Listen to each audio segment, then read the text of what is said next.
Ассаламу алейкум туугандар, ассаламу алейкум достор, кандайсыздар? Бүгүн 5-күнгө Кудайым буюрса, число канча? 3-4 болуп калды. Ишти баштап атам. Силерге адаттагыдай эле 5-күн иш кандай болду? Таксиде эмне жаңылык болуп атат? Ошол жөнүндө көрсөтүп берем достор. Анын алдында азыр могу машинаны бир айдап бир көрүп коеюнчу дедим. Көптөн бери уже могу зикирге отургандан бери айдай эле экенмин. Анан эмне болуп атат, жана алдында бир неме кетти дегендей болуп атат. Карагалачы БМВны. Баары бөлөк да, бул бөлөк. Бөлөкчө да бул БМВчы. Могу зикирге отурганыма 22-23 күн болуп калды. Ошондон бери отуруп эле экенмин вообще. Тиги доводчикке көнө түшүптүр мына эшигине. Мында доводчик жок. Доводчик менен эле 360 жок да. Калган баардыгы бар. БМВнын эмнеси жагат мага? Могу сиденьясы жагат да, карачы сонунда. Тиги отурсаң бир маршрутка айдап бараткандай эле болосуң. Неме болуп атат? Азыр көрөбүз, айма айдап. Атам айдап калып атат кеде-кеде. Алдынан бир нерсе тийип атат дейт, тык-тык депчи. Малый немеден жүргөндө, как будто бир мен өзүм ошо айтып бергенине караганда мен подушкага кеткен жокпу деп атам да, коробканын подушкасычы. Билермандарга ушундай деп айтсам, подушка болушу мүмкүн деп атат. Мына мында акырын газды кой берип туруп, акырын басканда тык деп алдынан тийип атат да. Анан бул машинаны айдап алсаң, бул машина таарындыбы, эмне болду? Чек жанып калыптыр, чек күйүп калыптыр. Чек жөнүндө эч ким айтпай эле болчу, азыр карасам чек күйүп калыптыр. Вообще мындай нерселер жок болчу да. Мен мисалы акыркы жолу отурганда, акыркы жолу айдап келем, монтип тык-бык деп эчтекеси тийчү эмес. Эчтеке болчу эмес. Кара мына.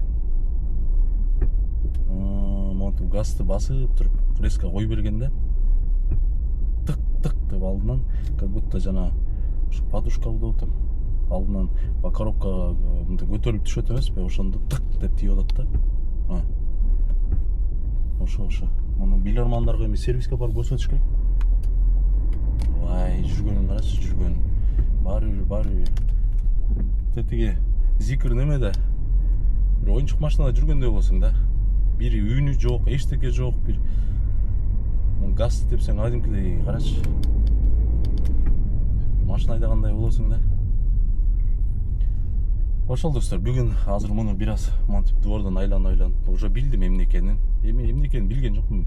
Билерман болуп катуу сүйлөп койдум го. Мен машинаны 4 дөңгөлөк айланса болду магачы, негизи мен уже илгери Audi 100 айдагам. Андан кийин бүт эле жаңы машиналарды айдадым да, Япошкаларды.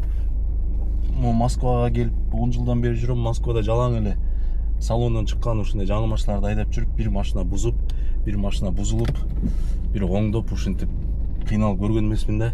Көп деле биле бербейм машинаны, спец эмесмин. Биягы бузулду, тиягы бузулду деп.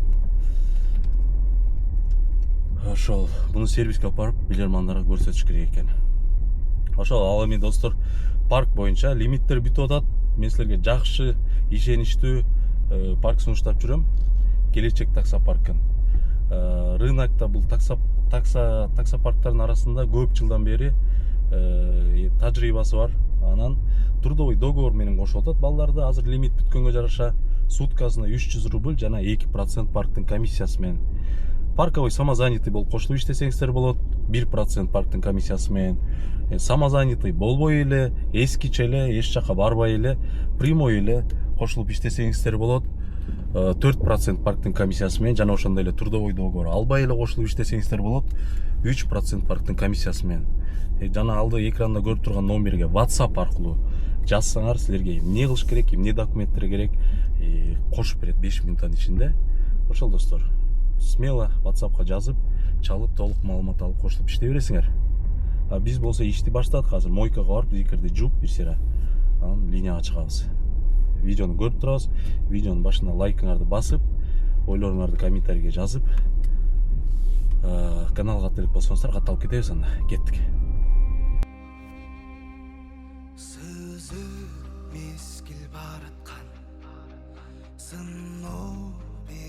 жаратқан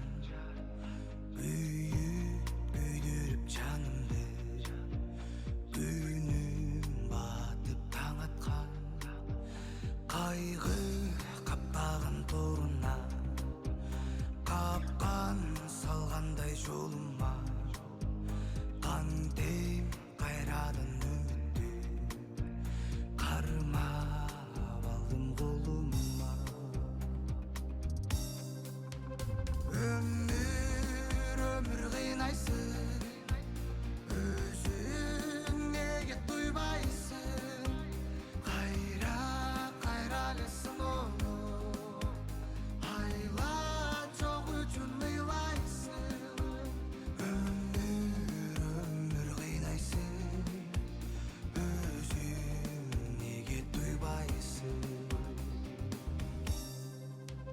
тұрмыш бұттан тұшаған турам қайда учалым тағдыр ташына соғылу тажап өттім қысада мейлі аябай үліксам менде хандан жеңілбес жүйрікті Аллах сыйлаған өмір бар өмір қинайсың өзің неге тойбайсың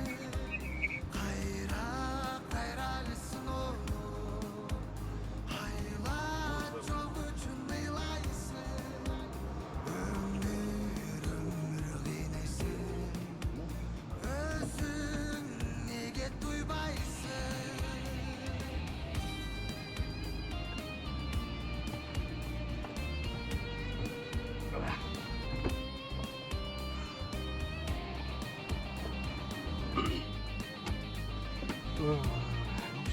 Так, мы с вами едем в Шереметьево, терминал Б.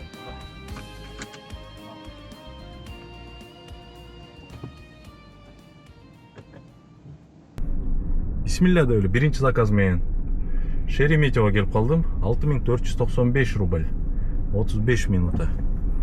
Прям өзүм үй жагыман эле народный ополчениядан алдым. Саат 13:28. 1:28 мүнөт өттү. Биз антип мынтип мойка кылып, машинаны бир аз зарядтап, жумушка чыкчак эле саат 12:30 болуп кетти. Жок, проводник албайм. Кайра үйгө баш керек болуп калды. Тиги БМВны мастерге чалсам, келе калды саат 3-төргө диагностика кылып берейин, карап берейин дейт. Анан еще дос балам айдап турайын дейт. Негизи ал БМВны бир өзүм миним бар. Ошого обещать этип койгом. Ал Кыргызстанда. Ошого берем депчи. Арендага айдап тургангачы. Анан Кыргызстандан ал где-то бир жума 10 күндөн келет. Уже баягыдан бери ошону күтүп жүрөм да. Ишеничтүү, аябай жакшы. Прям машинаны мен каалагандай айдайт да, карап. Анан ал келгенге чейин ошо дос бала айдап турайын дейт. Дос балага хорошо берип турайын. Анда бир атоло ошо мастерге көргөзүп, ошол жактан берейин дедим. Ошол азыр кайра үйгө барып, машинаны тигиге алып барып, көрсөтүп, эгер мастер сразу ошол жерден жасап берем десе жасатып, анан дос бала айдап турмай болду. Эми аны алып барып, антип мынтип көрсөтүп чыкчак, кайра кечке мал чыгат окшойм жумушка. Кантсе да бүгүн до конца сменаны тартып көрсөтүп деп берем, достор.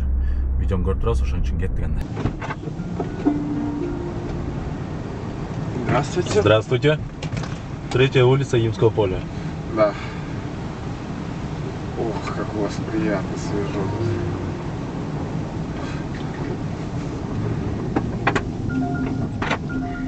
3-я улица Ямского поля. 2070 рубль. Азыр токтоло, майка токтолойм мен. Мына жер көлөк экен. Ушул жерди алып атат мага.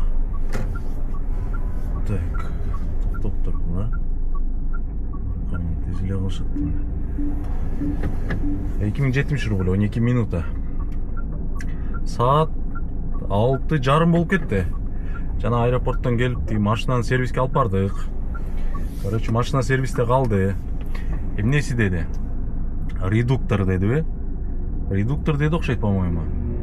ошону алмаштырыш керек же жасаш керек дейт. Короче, надо разбирать дейт, аркасын полныйсын чечип надо разбирать деди. Ошону чек жанып жүргөн болсо ал турбинаны тазалаш керек экен.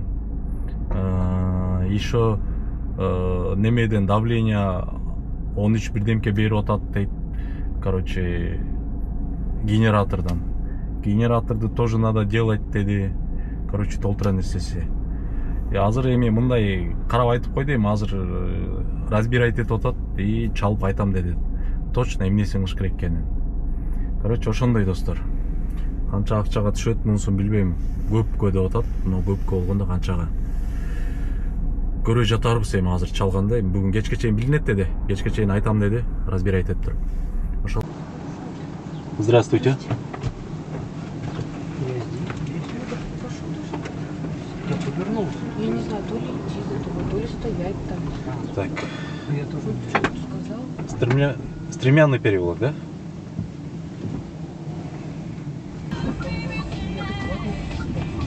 Это ничего страшного.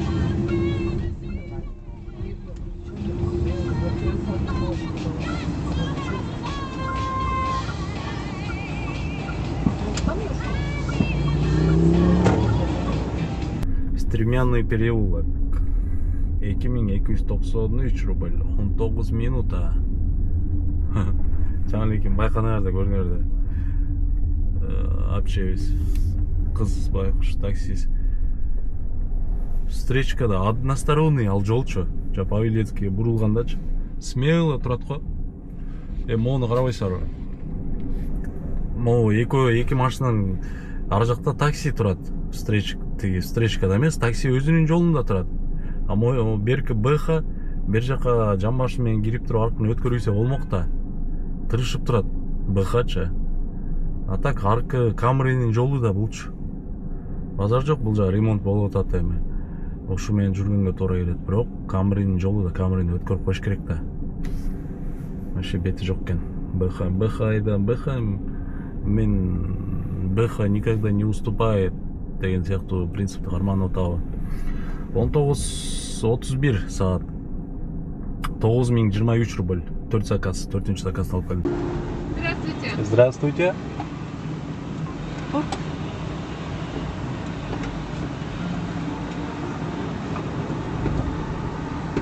Большая Никитская, да?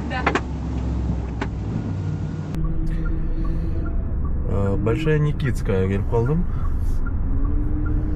10 минута 1799 рубль. Каратыш заказдар болуп атат. Бул канча? 6-нчы заказ болду. Так, давай пропускайте. Ну, бирок артынан берип атат. Эмнеси болсо да берип эле турсун. Ошол достор, дальше улантабыз жумушту. Саат 8-ден 40 мүнөт өттү. Акчасы түшпөй калды, обновление болбой атпа. Акчасы түшпөй атат окшойт. 11979 рубль, 6-нчы заказ.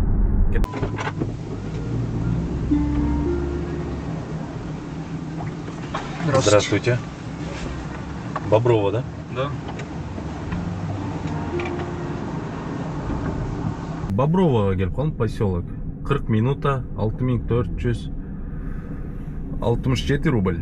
Нормально. Следующий заказ бар. Отмена кыла элек экен. Кайка барат экен билбейм, бирок ушул жактан берди. 4 километр 600 метр барат экен мен. Центр жака барат го деген ойдомун да. Короткий да болуп калышы мүмкүн. Нормально. Бул жактан темселеп кайра пустой кетпей. Звоните, пишите, приезжайте в гости. Ой, да. Так точно. Здравствуйте. Здравствуйте. Все. Все-таки вот эта вот станция с Тапочками. тапочками хорошая штука. Береговой проезд, да? Да. Беговой проездке келип калдым. 4473 рубль. Жана жерден. Вообще сонун болуп кетти да, сонун. Элестеткиле Бобровага барып, ошол жактан кайра обратно заказ менен келип атканымда. Вообще чудо да чудо. Saat 23:34 болду. 9 заказ, эмелеки заказ кошула элек, по идее 10 заказ болду. Обновление боло элек. А так жакшы иштеп койдум. Вообще сонун иштеп койдум. 23.041 рубль дейт 10 заказ менен. Получается 6:30 баштадым беле. Ага чейин эми 1 заказ кылгам жана аэропорт. 6 саатта аркы 1 саатта коелчу. Вообще сонун да. Дальше дагы иштей беребиз эми. 3 минута 1799 рубль. 1 километр. Бүгүнкү күндүн эң эле короткий заказ болду окшойт. 23:54 болду жана заказдын аркасынан эле ошол жакчактан берди. Эми мындан аркысы уже 12ден кийинки заказдар болот го дейм, 11 заказ болду, 12ге чейин получается. 11 заказ канча рубль болот? 24293 рубль. Нормально.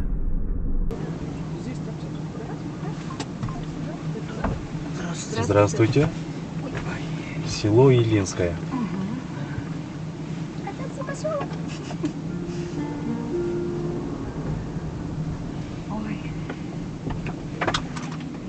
Бүгүнкү күндүн эсебинен, бүгүнкү сменанын акыркы заказ 4846 рубль. Saat 12:53 болду. Ушу менен жумушту аяктадым го дедим. Үй жагыма жакын келип калдым. Үй жагыма Новая Рига менен үй жакка түшүп кетем азыр. Чаевые келиптир, чаевые. 339 рубль мурунку заказдан. Канча болду ошондо? 12 чейин 24293, 12ден кийин мунун акчасы түшпөй атат. 3337, 27500 деп коеюнчу. 600 экен, 27600 рубль бүгүнкү күндүн эсебинен. Достор, бүгүнкү сменанын жыйынтыгы ушундай болду. Saat 12:53 иштесем болмок. Бирок мен жумушту кеч баштаганым менен эрте тургам да. Saat 9да турдум беле. Антип ментип жана 12:30да биринчи заказымды алып, аэропортко барып, кайра келип жумушту токтотуп коюп, кайра 6:30да баштабадым ба. Ошон менен ушундай болуп калды. Мындай плюс-минус эсептеп көрсөң, бир 8 саат сменада жүрүп турмун. 28 000 почти, Нормально эле, 27 000 канча дедим? 600 дедим бе? Ушуга Кудайга шүгүр дейли дагы эле, үйгө барып жатып, эртең 6-күн күндүз эле чыгып иштейли. Тоже обедтерде чыксам, ошо менен ушундай кечке чейин иштесем, жакшы эле иштечү деймин. Ошол достор, бүгүнкү смена ушундай болду. Видео жаккан болсо, обязательно классыңарды басып, кандайдыр бир сунуштар болсо, тоже комментарийге жазгыла. И каналга катыла элек болсоңор катталып кетебиз достор. Кийинки видеодон көрүшкөнгө чейин анда.